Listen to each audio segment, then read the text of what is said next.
kesannya kita harus pergi keluar gitu Iya. ya. Padahal sebetulnya yang diobatin kan kejiwaan kita, Betul. mental kita. Berarti jangan-jangan justru healing itu perjalanannya harus ke dalam diri.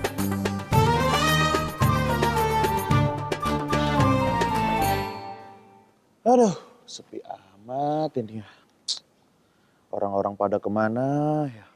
Ngabuburit sendiri-sendiri aja. Sini cuma ada burung doang yang nemenin gua. Ini kenapa? Assalamualaikum Pak Ustadz. Waalaikumsalam. Kenapa kok kelihatannya jadi agak sedih-sedih gitu, murung gitu? Emang muka saya sedih terus Pak Ustadz. Emang gini, emang udah kayak tua gitu Pak Ustadz. Enggak Pak Ustadz. Gitu ya? Iya, saya itu pusing Pak Ustadz. Ini kan ngabuburit kan Pak Ustadz. Orang-orang tuh kayaknya pada kemana-mana gitu. Saya itu kayaknya sepi banget Pak Ustadz. Teman-teman saya tuh pada healing. Ada yang ngabuburit pada ke Ubud Pak Ustadz. Waduh. Saya masih ditinggalin ini. gitu ya? Iya, di sini doang cuma nih di Ciseeng. Sedih banget saya Pak Ustadz. Aduh. Ya, ini sebenarnya menarik nih Mas Ibdi, karena ini kan Ramadan ya. Iya, Pak Ustadz. Dan kadang-kadang ya kita juga butuh untuk healing. Betul, Yang Pak Ustadz. namanya sedih, namanya marah, kecewa, dongkol, itu sebetulnya hal yang wajar. Dan tapi kita bisa bikin ini nih, bikin momentum Ramadan ini untuk kita healing. Tapi mungkin healingnya kita perlu ubah dulu nih Mas Ibdi nih. Iya Pak Ustadz, temen saya tuh kalau ngajakin healing pasti, ayolah kita ke Ubud lah. Kalau enggak kita staycation lah gitu. Nah ini menarik ya, kalau kita ngobrol healing, kesannya kita harus pergi keluar gitu Iya. ya. Padahal sebetulnya yang diobatin kan kejiwaan kita, Betul. mental kita. Berarti jangan-jangan justru healing itu perjalanannya harus ke dalam diri. Oh gitu Pak Ustadz. Iya. Nah ini kita bisa manfaatin Ramadan nih Mas Hibzi. Kebetulan kan misalkan kalau di Ramadan kita bisa mengoptimalkan ibadah kita, sholat kita, kemudian puasa kita, zikir kita gitu ya. Dan ibadah-ibadah itu sebetulnya adalah proses healing juga sebenarnya. Misalkan contohnya sholat itu kan sebenarnya arti katanya doa. Doa itu kan memanggil. Kita sholat itu berarti memanggil Tuhan untuk datang, untuk hadir ke dalam diri kita. Seolah-olah kita sedang bermuajahah lah dengan Allah Subhanahu wa Ta'ala gitu. Nah kalau kita bisa menikmati sholat kita, sebetulnya sholat itu akan memberikan ketenangan kepada kita gitu. Karena kata Allah, ala bidzikrillahi tatmainnul qulub. Kalau kita mengingat Allah, nggak mesti harus dengan zikir, sholat juga adalah mengingat Allah, hati kita akan tenang sebenarnya. Tapi kalau saya tuh kadang-kadang udah sholat nih Pak Ustadz ya, masih suka kurang Nah. tenang gitu Pak Ustadz. Mikirin cicilan lah, mikirin besok susu gimana nih buat anak. Nah itu gimana tuh Pak Ustadz? Nah ini juga dalam Quran itu ada wasta'inu bisobri wassalah wa innaha lakabiratun illa alal khosyi'in. Kata Allah, minta tolonglah kalian dengan sholat dan sobar. Tapi sholat ini berat. Iya. Berat banget, kecuali bagi orang-orang yang khusyuk. Apalagi saya Pak Ustadz. Emang berat ya kan? Saya juga menuju kadang nih. kalau imamnya kelamaan, sujud itu aduh, Pegel. kesemutan Pak Ustadz. Nah itu memang sholat kalau mau mendatangkan ketenangan itu juga berat. Tapi kalau misalkan kita bisa khusyuk dalam sholatnya, bisa fokus, bisa tumaninah, tenang dari setiap gerakan ke gerakannya, maka ya secara tidak langsung insya Allah kita akan lebih tenang gitu, hatinya akan tatmainnul qulub itu akan hadir di hati kita gitu Mas. Kalau misalnya ini Pak Ustadz, kan sekarang tuh banyak banget tuh yang ngabuburit gitu. Tapi pada bagi-bagi itu Pak Ustadz, takjil di jalanan. iya. Apakah itu termasuk healing juga Pak Ustadz? Nah itu bisa, karena ketika ngabuburit niatnya untuk sambil nunggu maghrib juga, tapi juga berbagi. Dan berbagi itu adalah salah satu yang dianjurkan oleh Nabi gitu. Hadu tahabu, saling berbagilah kamu, maka kamu akan saling menyukai, menyayangi satu sama lain. Dan kalau misalkan kita berbagi, itu sebetulnya adalah ungkapan syukur juga. Sedangkan la in syakartum la azidannakum wala in kafartum inna azabi lasyadid. Kalau kita bersyukur maka akan Allah berikan tambahkan nikmatnya gitu. Dalam hal apa? Dalam hal hati kita jadi berlimpah, jadi merasa kaya walaupun mungkin nggak kaya-kaya amat gitu Iya, ya, tapi betul. ketika berbagi kita merasa berkecukupan.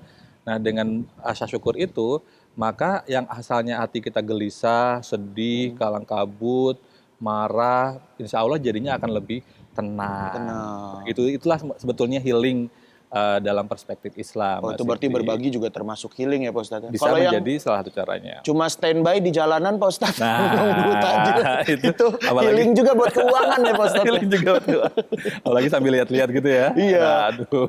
Kalau saya dulu zaman waktu kuliah Pak Ustadz, itu saya nggak pernah ngeluarin biaya spesial pun. Karena itu tadi. Ke masjid saya nyari takjil. Kalau sahur juga ke masjid juga nyari takjil. Habis itu sholat subuhnya di rumah. Nah, berarti sekarang waktunya Mas Hifzi untuk Iya, Pak Ustadz. ngisi yang di masjid tadi biar orang-orang nanti bisa takjil di masjid, Siap, Pak Ustadz. bisa Ya, nanti saya sahur mau. di masjid. Siap Pak Ustadz. Nanti saya ngisi kurma lah di situ. Nah, 2 biji. 2 biji. Tapi kalau misalnya kayak ngelihat fenomena sekarang nih Pak Ustadz, boleh nggak sih Pak Ustadz kita sebenarnya kayak healing ke pantai gitu Pak Ustadz, harus jauh-jauh gitu. Itu penting juga atau enggak Pak Ustadz? Kalau misalkan itu dibutuhkan, ya silahkan saja untuk healing. Misalkan kita mau pergi ke suatu tempat, Ya. yang tempat itu menurut perspektif kita bisa memberikan ketenangan. Itu kan masalah cara ya. Yang Ya. penting caranya itu secara aturan agama Islam dibenarkan dan dibolehkan. Nah ini kalau misalkan saya mau healing tapi ke tempat yang nggak boleh, misalkan atau melakukan hal-hal yang tidak diperbolehkan. Betul. Nah itu yang Dugem jadi malah, salah. dugem. Nah misalkan. Walaupun Itu mungkin- musiknya relaksasi sih, tapi kayaknya atau musiknya religi tapi gitu-gitu ya. Nah, itu aduh, juga nggak boleh. astagfirullah, nggak boleh itu Pak Ustadz. Iya. Jadi- Lagu opik tapi Lagu opik nggak tapi- boleh itu Pak Ustadz. Astagfirullah. Nah itu jadi kalau caranya baik, tujuannya baik, prosesnya baik, niatnya baik, maka insya Allah itu akan jadi apa ya namanya wasilah, Iya. jadi medium untuk kita mendapatkan ketenangan. Tapi lagi-lagi kalau menurut saya sebetulnya kalau healing kita berbicara sebagai proses untuk mengobati hati kita, maka perjalanannya itu jangan keluar tapi Iya, ke dalam, ke dalam ya. gitu. Termasuk berzikir juga Pak Ustadz. Termasuk berzikir. Dan zikir itu kan nggak mesti yang kita membaca Allahu Akbar, Alhamdulillah. Kayak kita duduk begini, ngobrol, santai, tapi kita ingat dengan Allah bahwa kita hanya istilahnya hanya percikan cahayanya dan semua ini terjadi karena ketentuannya, itu sebetulnya adalah udah zikir. Semakin kuat koneksi zikir kita, semakin stabil dan lapang dan bercahaya hati kita, Mas. Wah, nah ini menarik Pak Ustadz nih. Kan tadi Pak Ustadz bilang, Hmm. kalau saya sama Pak Ustadz sih ngobrol, saya ingat Allah nih Pak Ustadz. Kadang-kadang kalau saya sama teman saya ada respon namanya Pak Ustadz. Kagak ada ingat-ingat nama Allah tuh Pak Ustadz. Uang aja yang dipikirin. Nah itu gimana Pak Ustadz? Maksudnya biar kita kayak kapanpun itu bisa selalu berzikir Pak Ustadz. Gimana caranya Pak Nah Ustadz? mungkin itu Kan itu si biar healing mahasiswanya- juga kan. Iya. mahasiswanya mesti dijadikan, oh ini Mas Rispo jadi bikin ingat uang nih. Nah berarti harus ketika ingat Mas Rispo ingat uang, harusnya berarti oh ingat untuk mengubah ingatan itu untuk menjadi ingat yang lebih baik lah. Saya yakin Mas Rispo juga, jangan-jangan Mas Rispo dikirim ke Mas Hifzi untuk wasilah agar Mas Hifzi ingat untuk selalu ngerem ketika ingat uang. Oh ada yang pemilik uang nih gitu. Oh, iya. Kalau saya biasanya minjem uang. Minjem uang. Healing juga buat saya. Tapi nantinya ditagihnya nggak healing gitu ya. Iya, pusing pas mau bayarnya itu pusing, nggak healing lagi itu Pak Ustadz. Iya betul. Terus berarti itu berzikir ya Pak Ustadz ya, Iya, berzikir juga penting. Apalagi sih Pak Ustadz yang bisa kita lakuin Pak Ustadz selain tadi kan sholat kayaknya, terus berzikir, Betul, dan terus juga betul. berbagi, Betul, berpuasa juga itu termasuk. Berpuasa ya, Pak Ustadz? juga bisa jadi wasilah untuk kita healing dan apa namanya ya. Tapi kalau healing ini juga kita mesti lihat dulu nih Mas Hifzi. Kalau misalkan konteksnya kita galau, sedih, yang sifatnya masih kita bisa meditasi sendiri melalui sholat, melalui zikir, maka lakukan itu. Tapi kalau healing kita mengalami gangguan kesehatan mental yang kita butuh pertolongan ahlinya, Iya, nah emang itu kita harus juga harus melakukan itu. Ngobrol gitu. ya Pak Ustadz. Ya. Iya, jangan sampai, oh kita ini nih lagi nggak sehat mental, oh jangan-jangan kurang ibadah. Nah nggak gitu juga konsepnya gitu, iya, karena iya, memang ada penyakit-penyakit mental yang itu butuh pertolongan ahli, di samping kita bisa melakukan upaya penyembuhan dirinya itu melalui juga Ibadah. mengoptimalkan ibadah tadi, Mas. Gitu. Masya Allah Pak Ustadz, saya jadi terbuka nih pikiran saya Pak Ustadz. Kirain saya yang namanya healing itu cuma ke ubud doang Pak Ustadz. Nah, Enggak ya berarti Pak Ustadz iya. ya. Berarti bisa dengan cara sholat, Iya. bisa dengan cara berzikir, Betul. bisa tadi dengan berpuasa juga ya Pak Ustadz. betul, iya. Wah kalau gitu saya pengen healing dulu nih Pak Ustadz. Pak Ustadz ini kayaknya udah mau buka puasa nih Pak Yuk, Ustadz. kalau gitu kita Kita- sekalian aja buka bareng kalau Iya, gitu. Cari Oke? takjil juga ya. Yuk, kalau gitu. Kita makan lontong. Itu termasuk healing juga nggak Pak Ustadz?